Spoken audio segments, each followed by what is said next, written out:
জাপানে ভয়াবহ তাণ্ডব চালানোর পর এবার চীনের দিকে অগ্রসর হচ্ছে শক্তিশালী টাইফুন ডলফিন।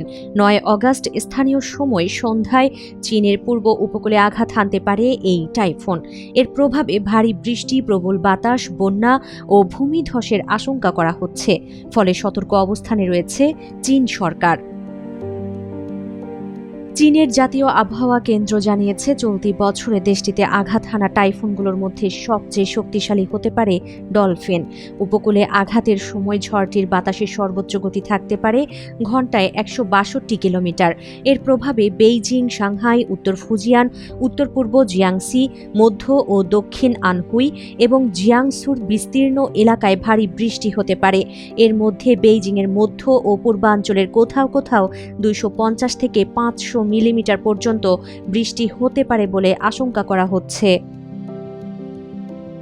পরিস্থিতি মোকাবিলায় আগাম সতর্কতামূলক পদক্ষেপ হিসেবে উপকূলীয় এলাকা থেকে নিরাপদ স্থানে সরিয়ে নেওয়া হয়েছে ১০ লাখের বেশি মানুষকে। বন্দরে ফিরিয়ে আনা হয়েছে নৌযান। একই সঙ্গে জলাধার, পাহাড়ি ঝর্ণা, ভূমিধস প্রবণ এলাকা, নির্মাণ কাজ ও পর্যটন কেন্দ্রগুলোতে বাড়ানো হয়েছে নজরদারি। দুর্যোগপূর্ণ আবহাওয়ার কারণে সাংহাইয়ে বাতিল করা হয়েছে প্রায় ১৫০০ ফ্লাইট। বন্ধ করে দেওয়া হয়েছে ফুজিয়ানের ৫৫টি উপকূলীয় যাত্রীবাহী ফেরি রুট।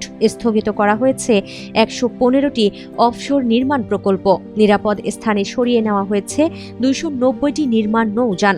চীনের পানি সম্পদ মন্ত্রণালয়ের আশঙ্কা, সিয়াংতাং, ইয়ং, জিয়াও ও সুইয়াং নদীতে বড় ধরনের বন্যা হতে পারে।